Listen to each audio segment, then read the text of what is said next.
In the middle of the Pacific Ocean, farther from civilization than almost anywhere on Earth, lies an island filled with questions. Giant stone faces, staring in silence. Who built them? Why were they built? And what happened to the people who made them? This is Easter Island, a small, remote piece of land that tells one of the most powerful stories in human history. It's not just a tale of a lost civilization. It's a warning for all of us. Around the year 1200 AD, a group of brave Polynesian settlers arrived on this remote island after a long and perilous journey across the open sea. When they landed, they found a paradise. The island was covered in dense forests, teeming with birds, and blessed with rich, fertile soil. It was a world of its own, completely cut off from the rest of humanity. Here, with nowhere else to go and no one else to turn to, they built a unique and complex civilization from the ground up. For centuries, they thrived in this isolated Eden, developing their own culture, their own beliefs, and their own incredible art. The island's most famous and enduring mystery is, of course, the Moai.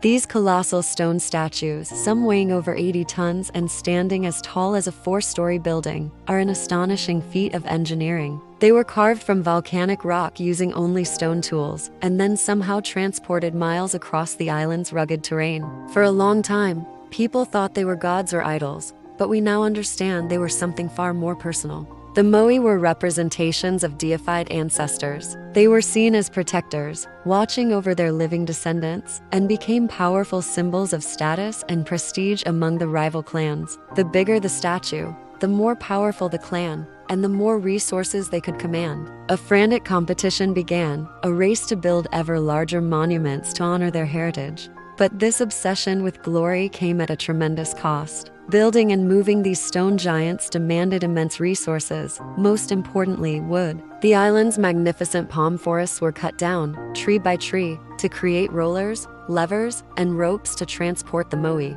As the forests disappeared, so did the island's ecological foundation. Without trees, they couldn't build new canoes for fishing in the deep sea. Native bird species, a crucial food source, vanished as their habitats were destroyed. The exposed soil began to erode, washing away into the ocean, making farming more and more difficult. The very actions meant to secure their legacy were, in fact, destroying their future. The forests were gone, and with them, the ability to sustain their way of life. With no wood for boats, dwindling food supplies, and a collapsing environment, their society began to fracture. The cooperation that had built the Moai gave way to conflict and desperation. Starvation led to warfare between the clans, and in an act of ultimate despair, the people turned against the very symbols of their ancestors' power. The statues were pulled down, their stone eyes staring blankly at the sky. The gods, it seemed, had fallen silent. The civilization that had created one of the world's most incredible wonders had collapsed, not from an outside invasion, but from within. All of this happened long before the first Europeans arrived to find a broken society and a barren landscape.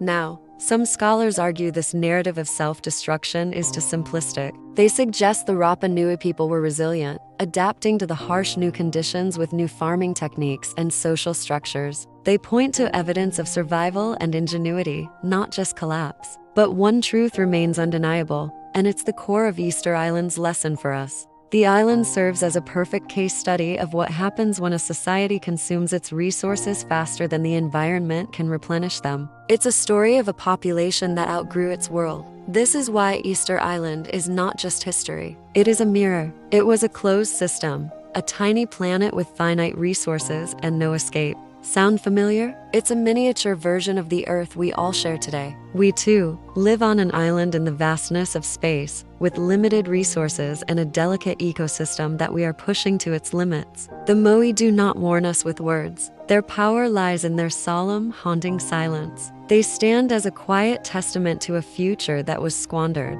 And so, the question is no longer just what happened to them. The real question is, what will happen to us? Will we heed their silent warning before it's too late? Thank you for joining us on this journey through the hidden secrets of world civilizations. The past is never truly gone. It is always watching, and it is our greatest teacher. If you found this series meaningful, please consider subscribing and sharing it. Let's keep learning from history together.